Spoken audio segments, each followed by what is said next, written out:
जो स्टूडेंट्स यहाँ बैठे हैं, आपसे मैं एक छोटी सी बात कहना चाहती हूँ।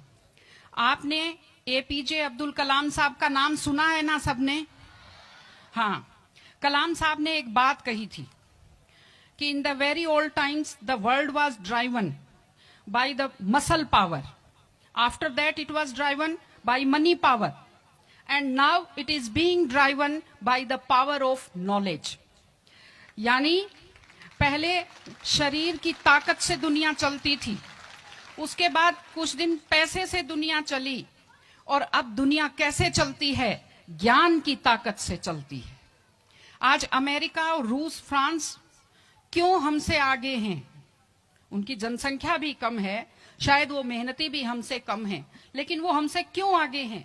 क्योंकि उनके यहाँ शिक्षा का जो प्रसार था वो हमसे ज्यादा हुआ, वो हमसे ज्यादा एजुकेटेड हैं। हम लोग प्राचीन काल में हमारे यहाँ बहुत अच्छी यूनिवर्सिटी थी, नालंदा यूनिवर्सिटी थी, तक्षशिला यूनिवर्सिटी थी, लेकिन जब मध्यकाल आया तो हमने अंधविश्वासों पर ज्यादा ध्यान दिया और जो नॉलेज था साइंस का उस पर हमने कम ध्यान दिया, इसलिए हम विश्व में पिछड़ गए। एसएसटी में आप लोग पढ़ते होंगे, 10th के बच्चे एसएसटी पढ़ते हैं, कि एक समय था जब वर्ल्ड की जो रिचेस्ट कंट्रीज थी वो रूस अमेरिका नहीं थी, वो इंडिया था और वो चाइना था। चीन और भारत विश्व के सबसे धनी देश थे, लेकिन हमने एजुकेशन पर ध्यान देना छोड़ा। उसका नतीजा ये निकला कि हम लोग गरीब हो गए, हम लोग पिछड़ गए, हम लोग कमजोर हो गए। इसलिए अगर आपको खुद को ताकतवर होना है और इस देश को ताकतवर बनाना है तो आप लोग शिक्षा पर ज्यादा से ज्यादा ध्यान दीजिए।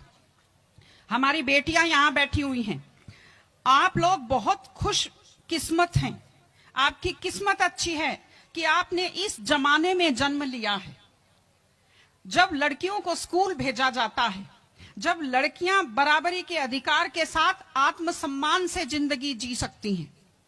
मैं अभी सोफे पर अकेली बैठी हुई थी, फिर उसके बाद शिफा जी आए और फिर उसके बाद संतोष जी आए, तो हमें जगह हमारी बढ़ती गई। मैंने कहा भाई पुरुषों सिंहासन खाली करो, महिलाएं आती हैं।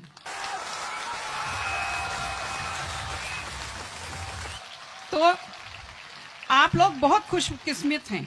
आपकी दादी नानी कितना मेहनत करती थी, सांस नहीं ले पाती थी खुलकर, घूंघट से चेहरा ढककर रखना पड़ता था, जोर से बोल नहीं पाती थी, कानाफूसी में बात करती थी, और आप कितने सम्मान के साथ अपना बैग लेकर के पूरे विश्वास से आप स्कूल आते हो।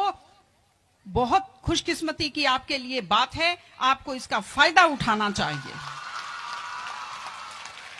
आपको कोशिश करनी चाहिए कि आप एक मजबूत नारी बने, और आपसे मैं कहना चाहती हूं कि आपके ऊपर बहुत विश्वास करते आपके पेरेंट्स आपको घर से बाहर भेजते हैं, अपने माता पिता को हमेशा अपने मन में रखिए। दूसरी चीज आप बच्चों से जो कहना चाहती हूँ, आजकल क्या है, पहले तो घर में बहुत सारे बच्चे होते थे, संयुक्त परिवार होता था, चलते ही कोई सिर में थप्पड़ मार देता था, बच्चों को बुरा नहीं लगता था, टीचर्स की मार खाते रहते थे, हंसते रहते थे। आजकल 1-2 बच्चे होते हैं घर में, बच्चे बहुत सेंसिटिव होते हैं।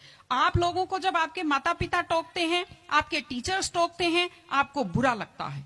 आपको बुरा नहीं लगना चाहिए, क्योंकि ये वो लोग हैं जो आपकी चिंता करते हैं।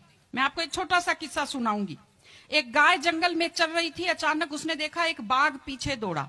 गाय भी भागी जान बचाने के लिए, सामने दलदल था, वो दलदल में थोड़ा चली, वो दलदल में फंस गई। बाघ भी पीछा करता हुआ आया, वो भी दलदल में फंस गया, लेकिन गाय से थोड़ी दूरी पर था, चल नहीं पाया। तो गाय हंसी और उसने बाघ से कहा, बाघ तू तो गया, तू मरेगा। तो बाघ ने कहा, तुम क्या हंस रही हो, तुम भी तो मरोगी दलदल में। उसने कहा, मैं नहीं मरूंगी, देखना। शाम को जब मालिक ने देखा गाय नहीं आई, वो 2-4 लोगों को लेकर आया। जब देखा गाय दलदल में फंसी हुई है, वो रस्से लाया, लकड़ी लाया और गाय को निकालकर बाहर किया। तो गाय ने बाघ को कहा, बाघ तुझे कोई नहीं निकालेगा, मैंने कहा था ना, जिसको संभालने वाले होते हैं वो दलदल में फंसकर नहीं मरता। आपके जो टीचर्स हैं, आपके टीचर्स और आपके पेरेंट्स आपको संभालने वाले हैं। अगर आप उनकी बात मानेंगे, आप डांट के पीछे छुपी हुई उनकी चिंता को आप समझेंगे तो आप बुराइयों के और गलतियों के दलदल में कभी नहीं फंसेंगे।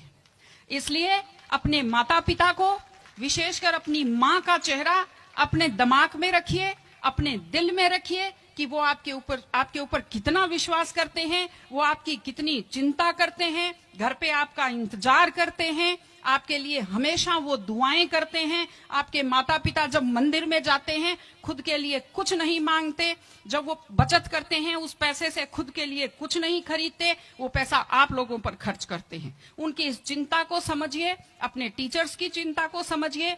मैं आप सबको बहुत शुभकामनाएं देती हूं कि आप लोग, आपकी बुद्धि तीव्र हो, आपका मन बहुत समृद्ध हो, आपका हृदय बहुत संवेदनशील हो।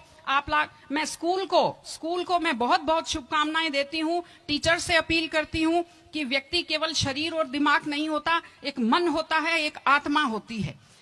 माइंड जो है, mind is sharpened by the knowledge and information. दिमाग तो तेज होता है, लेकिन बच्चों का मन समृद्ध कीजिए, उन्हें कमजोर पर दया करना सिखाइए, उन्हें परिवार के प्रति संवेदनशील बनना सिखाइए कि वो एक अच्छे संपूर्ण नागरिक बने, जिसको कहते हैं कंप्लीट पर्सनैलिटी, वैसे बने। मैं स्कूल को, आप सब बच्चों को, आपको ढेर सारी शुभकामनाएं देती हूं। आप अच्छे व्यक्तित्व बने, आप अच्छे नागरिक बने, एक मजबूत परिवार का, मजबूत देश का और एक अच्छे समाज का आप निर्माण करें। आपने बुलाया, हमें सुना, हमें सम्मान दिया, मैं हृदय से आभारी हूं। बहुत बहुत धन्यवाद। नमस्कार।